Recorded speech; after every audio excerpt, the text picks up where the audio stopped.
And on this last one, I want you to take a deep breath in, and I want you to hold it out as long as you can. Just blow it out as long as you can.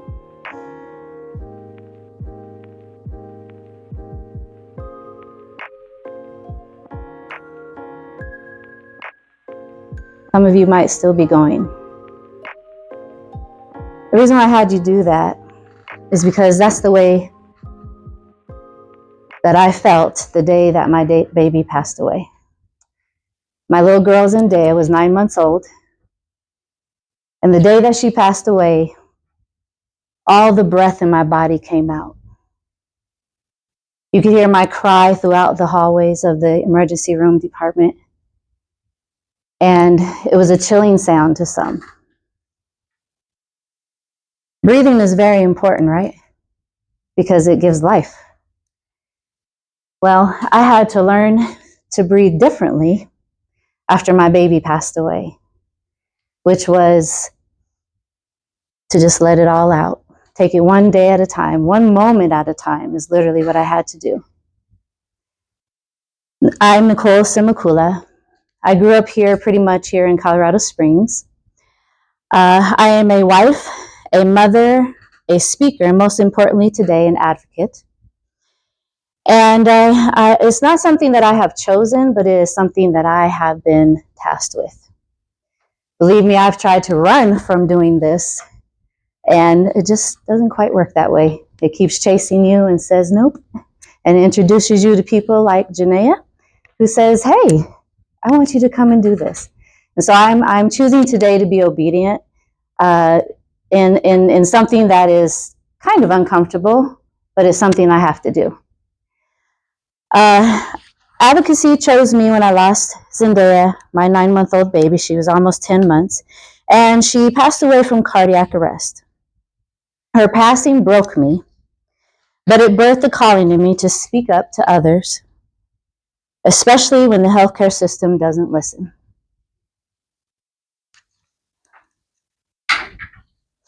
This is Zendaya. She was just such a sweet little girl. You see those cheeks, you just want to kiss them. And so she was full of light.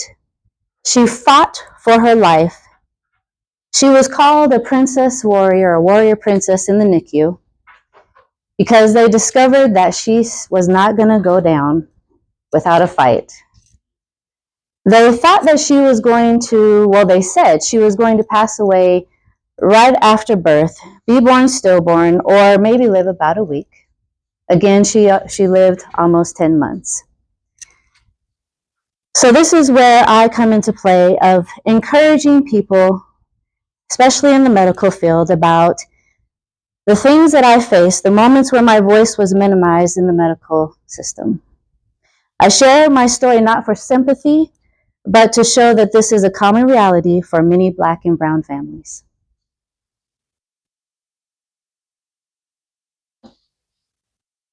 The cost of silence. Our silence costs us, and sometimes it costs lives. So I don't share my story again for sympathy. I share it because it's a reality. My personal story is my personal story, but it is not unique, actually. The reason why advocacy matters is because hard facts about disparities and practical steps need to be taken.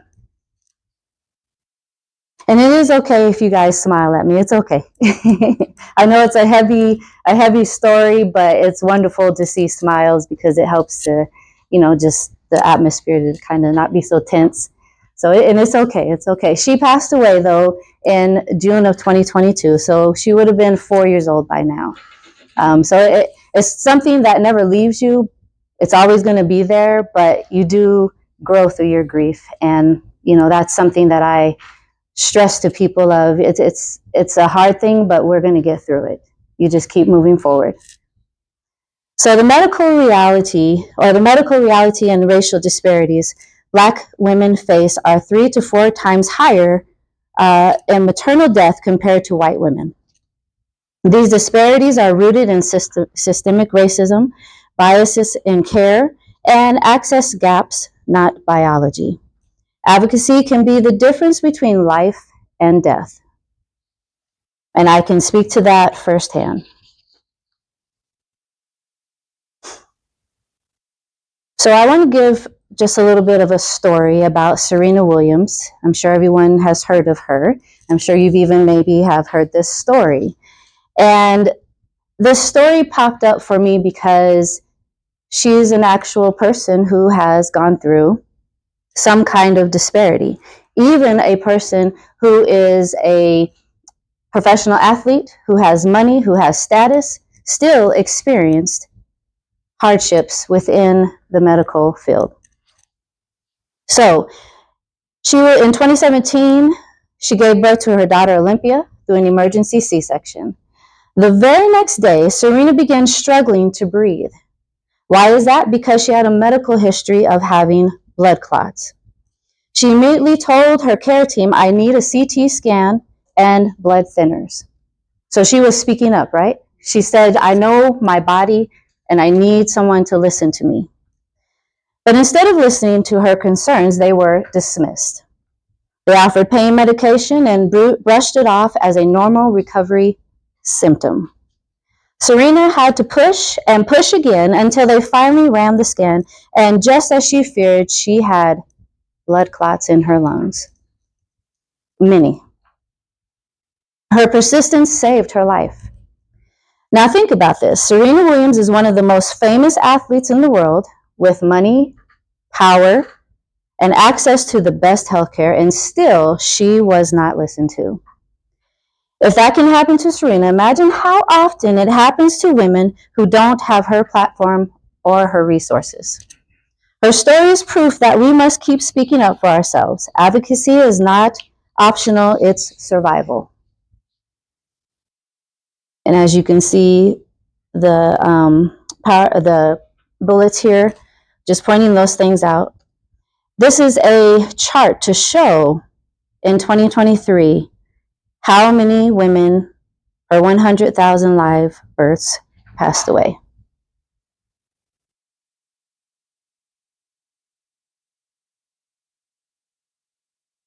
Black women in the U.S. are 3 to 4 more times likely to die from pregnancy-related causes than white women.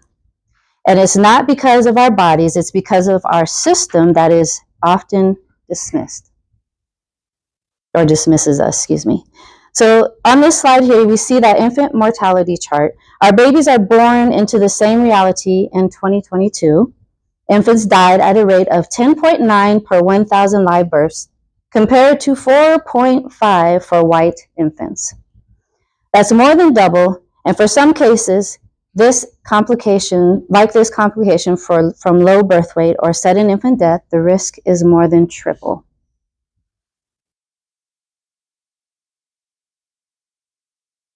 Just think about that. Babies who are just starting life are already set at a disadvantage because how their mothers and families are treated in the healthcare system. My little girl was treated as, from the day that I found out I was pregnant, and I went into the doctors and I got all of the tests done and everything, and they said, Nicole, I want you to take a genetics test. Now I have 2 older kids, way, way older, believe it or not, yes.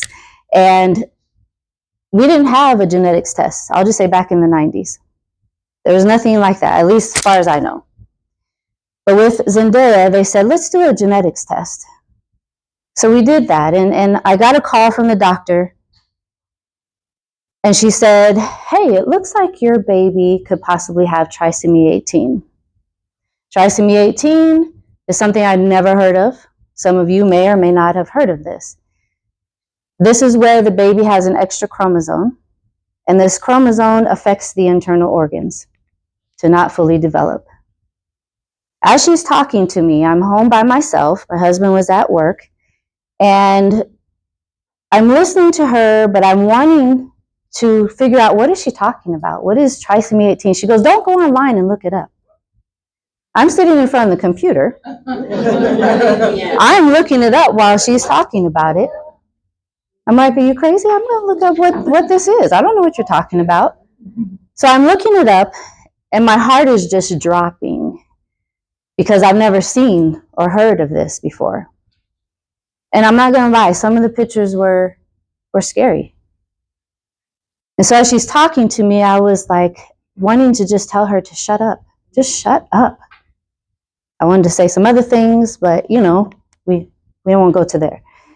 But I listened to her, and she said, so usually what people do when they find out their baby has this is that they abort their baby right away. And I said, I will not. I will not, because I believe in something else. The power of someone else. And so I told my husband, and she let us know that the baby could be stillborn, die right after birth, or last about a week. We heard those things. But we said we're still going to carry her. I'm still going to carry her and see what happens. Eventually, I ended up changing doctors because this doctor specifically was very aggressive with me. And this was back during the COVID time, and so we had masks on. And so I went into her office one day, and my husband was on the phone so he can be involved as well. She had her mask on, and so she actually asked me, "What are you?" And I said, I don't know what that means. What do you mean, what am I? She goes, what nationality are you? And I said, well, I have Black, Puerto Rican, Irish, Indian. And she goes, oh yeah, I can see the Puerto Rican in you, your forehead. And I'm like, what? Just trying to figure out, what does this have to do with anything? Yeah. And so eventually just things that she would say, I was like, I can't do this anymore. I got to switch doctors. So I switched doctors, and I can say that he was a little bit more kind, but eventually it still was ending up to the same thing. So this trisomy 18 was following me throughout my whole pregnancy. Every time I went into an ultrasound with the specialist, they focused so much on her heart, and they were looking for things to be wrong with Zendaya. I was told, we're looking for her to have a short nasal bone. We're looking for her neck to be close together, like no neck, basically. We're looking for her fingers to be all twisted up. And all of these things, every time I went into the ultrasound, none of those things up. And I kid you not, we have a picture at home. When they were looking for her fingers to be twisted up, little Zendaya went like this in front of the screen. I said, wow. Okay. She was telling them, I am a fighter, and I am going to make it, despite what you are trying to put on me. So eventually, though, we had to keep speaking up and saying, I'm still going to go through with this. I'm still fighting for my baby. Zendaya a lot of times would turn over so that it couldn't see her heart. That's the main thing that they were focusing on was her heart fully developed. To me, I felt like if you would have gave her time in the womb, her heart could have probably fully developed. But they wanted to give me a C-section early on at 36 weeks. And so I had to go in and have this C-section, and I kid you not, they were set up for her to die. That room was set up for her to pass away right then and there. When they took Zendaya out, and my husband was standing right here, and they put her on my chest, I got nothing that I desired in my birth. Nothing. I wanted skin to skin. Which I've seen people do in a C-section, get skin to skin. I got nothing. They laid her on my chest, and we have a video of her.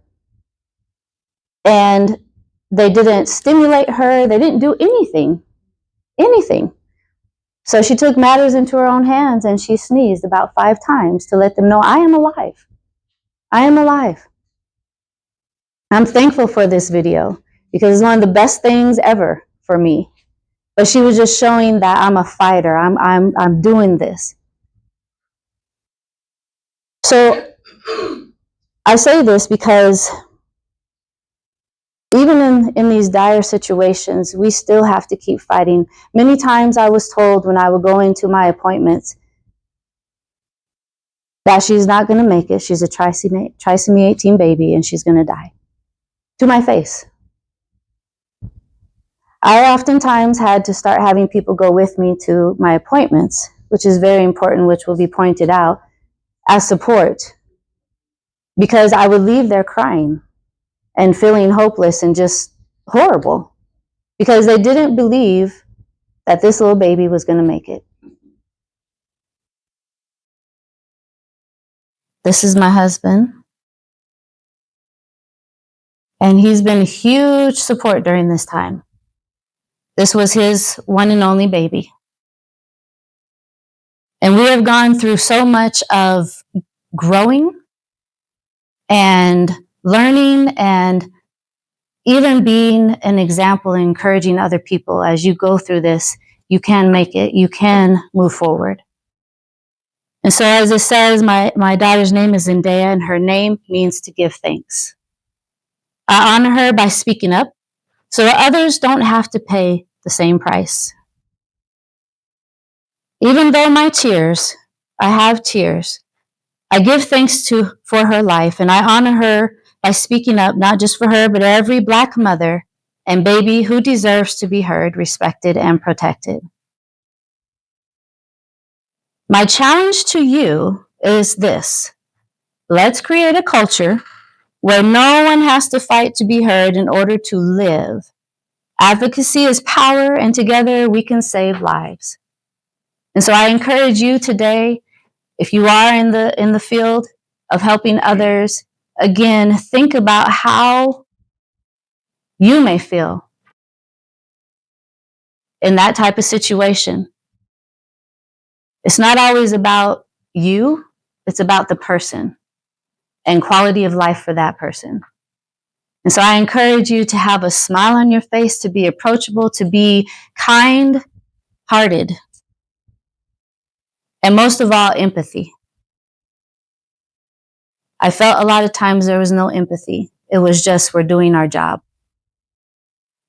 And I just want to add, the doctor that delivered my baby, the day we were checking out of the hospital, he didn't look at her not one time every time he came in to check on me. The last day he came into my room, he went over to her crib, looked at her, and walked away. I feel like he did that. I don't know for sure if he just couldn't take it, because they do see many babies pass away. He couldn't believe that she was still breathing. She was still thriving. I don't know. But to me, it was still hurtful, because it's like, you delivered this little girl. Look how sweet and cute she is. I mean, how can you resist? You know, and it just didn't, I don't know. I just encourage you to really make the effort to make someone else feel like they matter. All right, thank you.